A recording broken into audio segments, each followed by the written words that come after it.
नमस्कार, आप देख रहे हैं एवन उत्तराखंड और मैं हूं आपके साथ आयुषी गुप्ता। बुलेटिन की शुरुआत करेंगे इस वक्त की हेडलाइंस के साथ।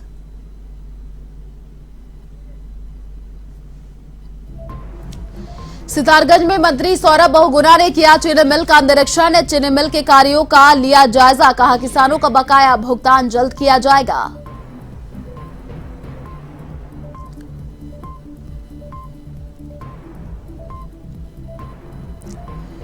विधानसभा अध्यक्ष रितु खंडूरी भूषण का कोटद्वार दौरा। महर्षि कण्व की तपस्थली कण्वाश्रम का लिया जायजा। कण्वाश्रम में सीसीटीवी कैमरे लगाने की घोषणा की।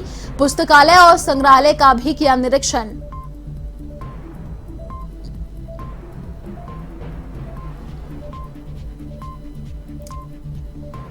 भाजपुर में दुर्गा वाहिनी की राष्ट्रीय अध्यक्ष साध्वी प्राची की प्रेस वार्ता। अल्पसंख्यक आयोग को बंद करने की मांग तो जनसंख्या नियंत्रण कानून भी लागू करने का उठाया मुद्दा।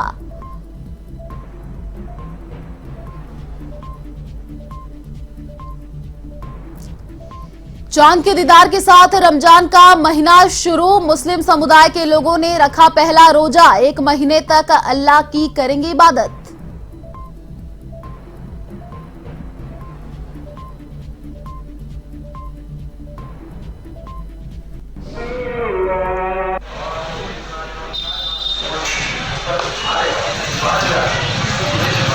दिनेशनपुर में युवक ने फांसी लगाकर की आत्महत्या। आत्महत्या के कारणों का नहीं हुआ खुलासा। पुलिस कर रही मामले की जांच।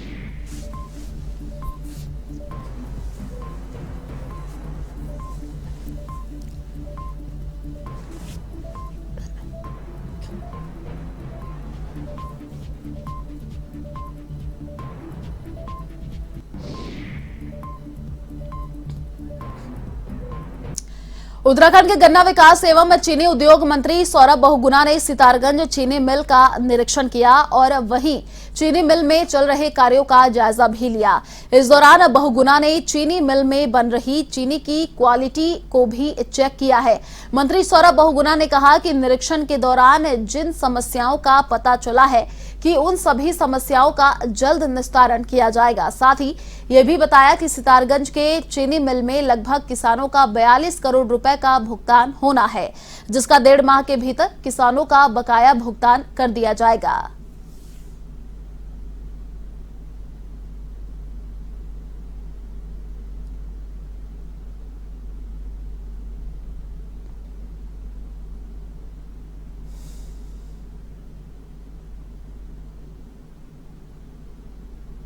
और मैं पूरे क्षेत्र का बहुत बहुत धन्यवाद करता हूं कि आपके प्यार और आशीर्वाद की वजह से जो आपने दूसरी बार अपने भाई बेटे को जिता के भेजा, और माननीय मुख्यमंत्री जी और माननीय प्रधानमंत्री जी और केंद्रीय नेतृत्व का धन्यवाद करूंगा कि उन्होंने मुझको एक मौका दिया उत्तराखंड की सेवा करने का। जिस प्रदेश की मेरे दादाजी ने, जिस प्रदेश की मेरे पिताजी ने सेवा करी थी, आज मुझे भी उसका सेवा करने का मौका मिला है कैबिनेट मंत्री के रूप में। और मैं सभी कार्यकर्ताओं का धन्यवाद करूंगा जिन्होंने तहे दिल से मुझे चुनाव लड़ाया, मेरे साथ संघर्ष किया, 5 साल सेवा करी क्षेत्र की, और उसका आशीर्वाद हम लोग को मिला। आज आया मंत्री बनने के बाद, और सबसे पहले मैं माननीय राजेश शुक्ला जी के क्षेत्र में किच्छा में जो चीनी मिल थी उसका हमने निरीक्षण किया। विधानसभा अध्यक्ष रितु खंडूरी भूषण कोटद्वार दौरे पर रही, जहां वो महर्षि कण्व की तपस्थली और देश को नाम देने वाले चक्रवर्ती सम्राट भरत की जन्मस्थली कण्वाश्रम पहुंची और जायजा लिया। आपको बता दें कि साथ ही उन्होंने कण्वाश्रम को राष्ट्रीय धरोहर के रूप में मानचित्र पर स्थापित करने का संकल्प लिया है। वहीं विधायक निधि से कण्वाश्रम में सीसीटीवी कैमरे लगवाए जाने की घोषणा भी की गई है। इस दौरान उन्होंने पुस्तकालय एवं संग्रहालय का निरीक्षण किया। साथ ही समिति के सदस्यों से वार्ता कर कण्वाश्रम को विकसित किए जाने के संबंध में वार्ता की और समस्याओं की जानकारी ली।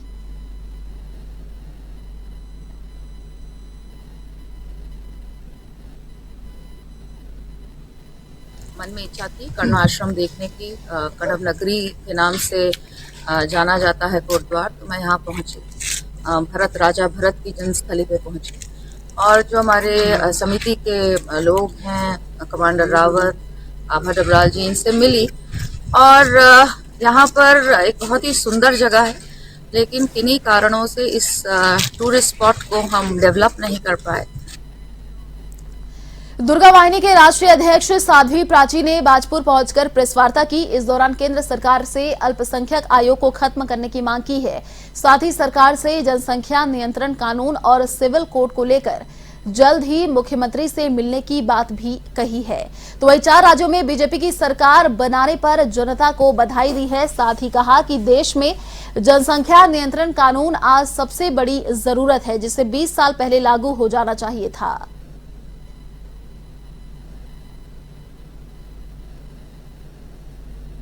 उत्तराखंड वासियों को पहले मैं बहुत बहुत शुभकामनाएं देती हूँ। आज नया संवत्सर हिंदुओं का प्रारंभ हुआ है और नवरात्रे भी प्रारंभ हुए हैं। उत्तराखंड वासियों को मैं बहुत बहुत शुभकामनाएं देती हूँ और सरकार बनाने की भी खुशी में बहुत बहुत शुभकामनाएं। दूसरी बात रही कि धामी जी ने कमान संभाली है। धामी जी ने उत्तराखंड की दूसरी बार कमान संभाली है, तो ये बहुत खुशी की बात है कि उत्तराखंड वासियों को फिर से मुख्यमंत्री धामी जी मिले हैं। चांद के दीदार के साथ रमजान महीना शुरू हो गया है, जहां मुस्लिम समुदाय के लोगों ने पहला रोजा रखा। रमजान माह के पवित्र महीने में मुस्लिम समाज के लोग रोजे रखते हैं और तराबी की नमाज अदा कर खुदा की इबादत करते हैं। तो वहीं माह रमजान के माह शुरू होने पर बाजारों में भी रौनक बढ़ गई है। शहर काजी मुस्लिम धर्मगुरु मुफ्ती मासूम कासमी ने बताया कि रमजान बरकत का महीना है। इसमें मुस्लिम समाज के लोग रोजे रखकर अल्लाह की इबादत करते हैं।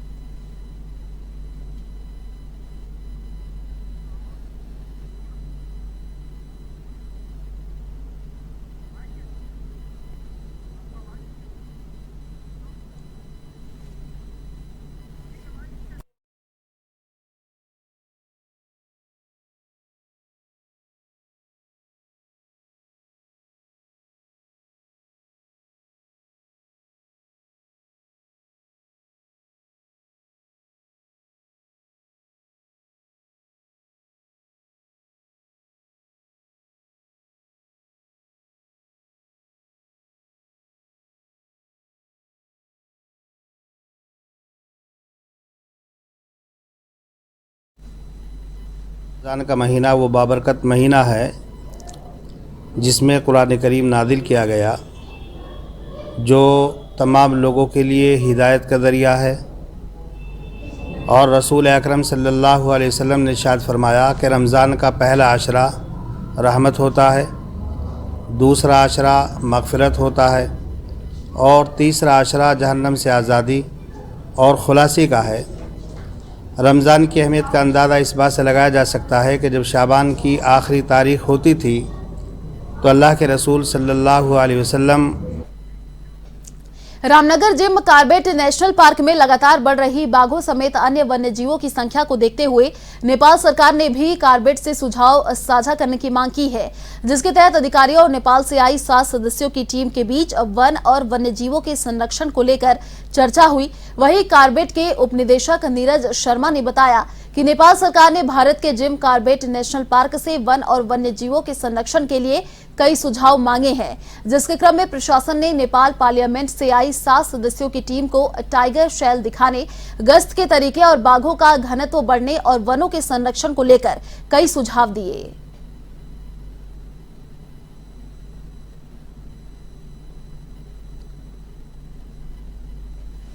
जंतुओं का संरक्षण कैसे करें, ये मिलके करने के लिए गवर्नमेंट और पब्लिक आपस में कम्युनिटियों का भी सौहार्दपूर्ण आना जाना है और आपस में संबंध बढ़ा के वन्य जंतुओं को कैसे बचाया जाए, इस विषय में गौर करने के लिए और इस विषय में नीति बनाने के लिए, निर्माण करने के लिए। उत्तराखंड के मंगलौर में गर्मी के शुरुआती दौर में ही विद्युत कटौती से उपभोक्ताओं की परेशानी बढ़ने लगी है। खासकर किसानों को गन्ने की बुआई में भारी परेशानी का सामना करना पड़ रहा है। ग्रामीणों क्षेत्रों में 6 से 8 घंटे तक की विद्युत कटौती की जा रही है। साथ ही विद्युत विभाग की मनमानी से परेशान ग्रामीण और किसानों ने जल्द समस्या का समाधान करने की चेतावनी दी है। इधर विद्युत विभाग के एसडीओ अध्यक्ष कपिल ने बताया कि पूरे उत्तराखंड में ही इस समय बिजली का संकट है। अधिक लोड पड़ने के कारण रोस्टिंग की जा रही है। जो बिजली का लोड अप्रैल माह के अंत में पड़ना शुरू होता है, वो अब मार्च के अंत में ही शुरू हो गया, जिस कारण विद्युत सप्लाई में दिक्कत आ रही है।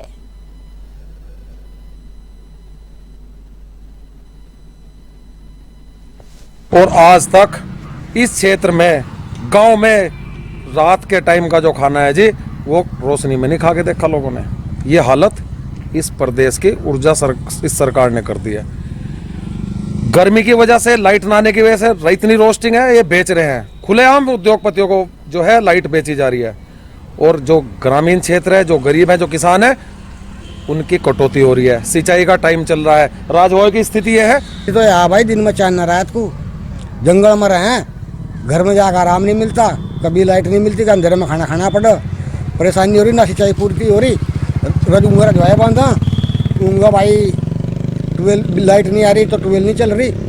इसमें सर जो गर्मी हमारी अप्रैल में आती थी वो इस बार थोड़ा पहले मार्च से ही शुरू हो गई है गर्मी, और गर्मी के बढ़ने के कारण जो स्थिति अप्रैल में बनती थी वो मार्च में क्रिएट हो गई है। और इस वजह से सिर्फ मंगलौर में ही नहीं, मतलब ग्रामीण में भी, उद्योगों में भी, सब में जो हमारा रोस्टिंग का कोड आता है उसके अकॉर्डिंगली हमें रोस्टिंग करनी पड़ रही है। हरिद्वार के श्यामपुर उपखंड के गांजीवाला गांव में कुट्टू का आटा खाने से 80 लोग फूड पॉइजनिंग का शिकार हो गए, जिसके बाद उन्हें अस्पताल में भर्ती करवाया गया है। बताया जा रहा है कि सभी लोगों ने नवरात्रि के पहले दिन व्रत खोलने के लिए कुट्टू के आटे का सेवन किया था, जिसके बाद से सभी लोगों की तबीयत बिगड़ गई। तो वही मामले की जानकारी मिलने पर जिलाधिकारी भी अस्पताल पहुंचे और फूड पॉइजनिंग के मरीजों का हालचाल जाना।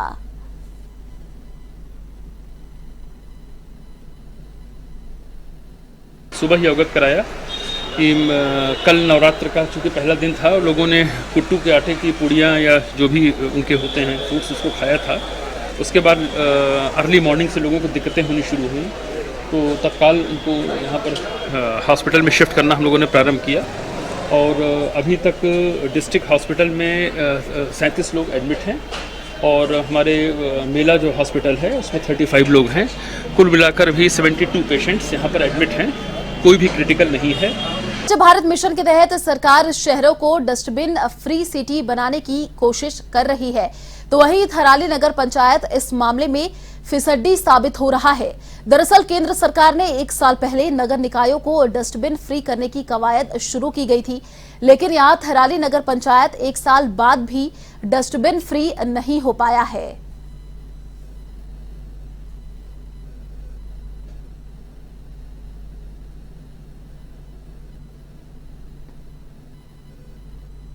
वहाँ जो हमने डस्टबिन रखे हैं वो एक तो ये डस्टबिन फ्री होना है शहर, और इसमें ये सरकार से आदेश आ रहे हैं कि इसको डस्टबिन फ्री करा जाए सभी वार्डों को। 4 वार्ड हैं यहाँ पर, 4 वार्डों को डस्टबिन फ्री होना है। तो वो धीरे धीरे हमने अभी उठाने शुरू करे हैं और धीरे धीरे सभी डस्टबिन हम वहाँ रखेंगे, डस्टबिन फ्री करेंगे शहर। बाजपुर के गुरुद्वारा सिंह सभा में सिख समाज के लोगों ने एक बैठक की, जिसमें बीते दिनों कुछ अराजक तत्वों द्वारा सिख समाज के एक व्यक्ति की पगड़ी की बेअदबी करने पर आक्रोश व्यक्त किया गया। इस दौरान सिख समाज के लोगों ने पुलिस को 5 अप्रैल तक आरोपियों पर कार्रवाई करने की चेतावनी दी।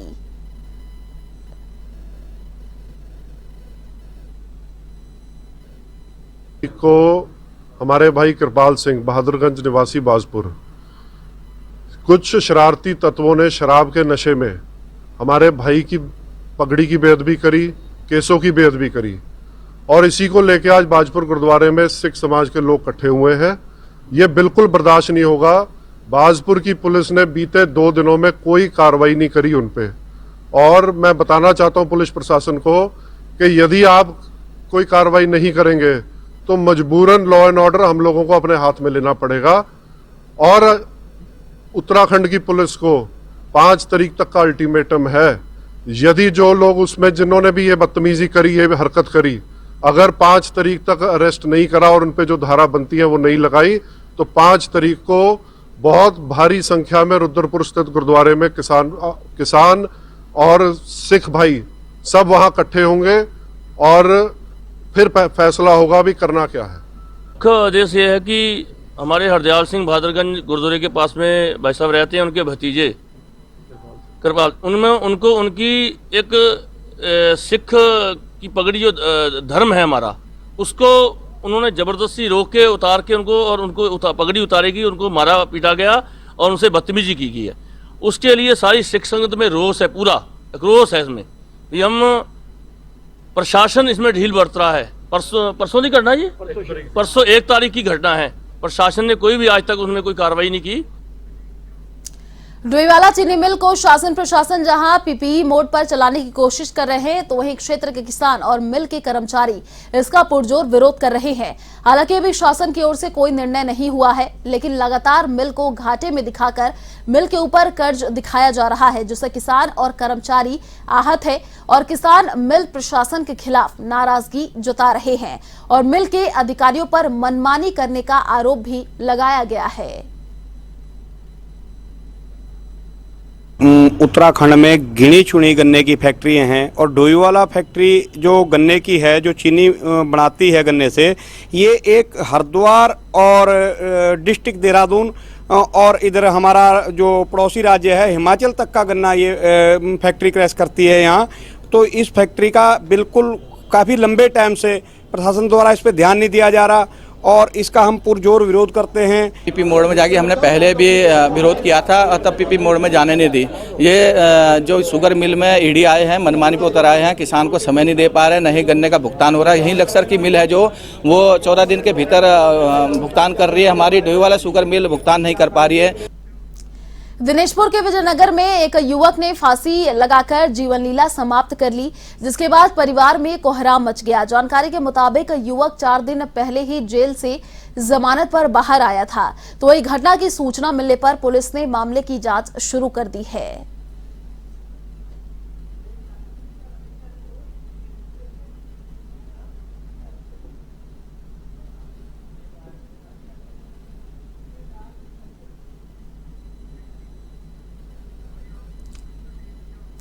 चमोली का देवाल विकासखंड का घेस गांव आजादी के 75 साल बाद भी संचार सुविधाओं से महरूम था, लेकिन देवाल के ब्लॉक प्रमुख दर्शन दानू के अथक प्रयास रंग लाने लगे हैं। पड़ोसी गांव हिमनी में मोबाइल टावर लगने से मोबाइल सुविधा शुरू हो गई है, जिसे लेकर घेस और हिमनी गांव के लोगों ने दर्शन दानू का स्वागत करते हुए आभार व्यक्त किया। वहीं घेस गांव में सम्मान कार्यक्रम के दौरान उत्तराखंड के कैबिनेट मंत्री सतपाल महाराज ने भी ब्लॉक प्रमुख देवाल दर्शन दानू को टेलीफोन कर घेस के ग्रामीणों से मोबाइल के जरिए बात की और संचार सुविधाओं से जुड़ने की बधाई दी। कि हमारे गांव में आज पूरे इलाके में हिमनी, घेस, पिनाऊ, बलाण में आज टावर से लोग मतलब बड़े खुश हैं कि आज मतलब जो भी है सारी सुविधाएं टावर से पूरी सुविधाएं ले रहे हैं गांव में और लोग बहुत ही उत्साहित और खुश हैं। मैं विशेष करके प्रमुख जी का बहुत बहुत धन्यवाद करता हूं, जो कि उन लोगों ने बहुत कोशिश की, यहाँ पे बहुत जल्दी से नेटवर्क की व्यवस्थाएं की। इस टावर को स्वीकृत कराने में कहीं ना कहीं महाराज जी का बहुत बड़ा योगदान है। हमारे जो पर्यटन मंत्री हैं, लोनिवी मंत्री हैं आदरणीय सतपाल जी महाराज, जब भी हम उनके पास गए तो उन्होंने निराश होकर नहीं लौटाया और लगातार जब हम जियो के अधिकारी बात नहीं सुनते थे तो महाराज जी लगातार उनको कहते थे कि हमारे दूरस्थ क्षेत्रों में भी संचार की सुविधा होनी चाहिए, जिसमें इन क्षेत्रों को लेकर हमने पहल की। बहुत खुशी है, हमको इतनी खुशी है कि हमारे ब्लॉक प्रमुख के आभारी हैं। यहाँ से हमारा क्षेत्र बहुत दूरस्थ क्षेत्र है, हिमनी गाँव हिमालय में बसा हुआ है, कि इनने हमारा बहुत प्रयास किया है। ब्लॉक प्रमुख को बहुत बहुत बधाई देना चाहती हूँ पूरी महिला मंगल दल के तरफ से। खबर अल्मोड़ा के सल्ट विकासखंड से है, जहां मछोड़ तहसील के कई गांवों में पानी की किल्लत बनी हुई है, जिसके चलते ग्रामीणों को परेशानियों का सामना करना पड़ रहा है और दूर दराज इलाकों से पानी लाना पड़ता है। ग्रामीणों का कहना है कि पिछले 1 साल से मछोड़, बुनखान और बकुखेत समेत कई गांवों में पिछले 1 साल से पेयजल की समस्या बनी हुई है, लेकिन जनप्रतिनिधि ध्यान नहीं दे रहे हैं। साथ ही कहा कि पेयजल मंत्री विशन सिंह चुफाल को घरगोट मछोड़ पेयजल योजना के सुचारू करने के लिए भी पत्र दिया गया है, लेकिन अभी तक कोई कार्रवाई नहीं हो रही है।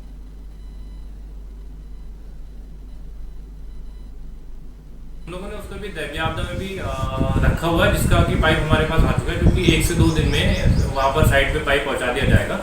उससे भी लगभग 400 मीटर पाइपलाइन को हम लोग रिप्लेस करेंगे। साथ ही मैं एक चीज़ और बताना चाहूँगा इसमें कि इस योजना का जो जीर्णोद्धार होना है वो जल जीवन मिशन के अंतर्गत होना है। जीर्णोद्धार कहेंगे या उसको नई पंपिंग लाइन जो हंसेकुमार गुजर कोट पेयजल योजना से उसे लाभान्वित किया जाना है। जल निगम के सहायक अभियंता से मेरी बात हुई तो उनके द्वारा बताया गया कि लगभग 1 से 2 महीने में ये कार्य पूर्ण हो जाना है।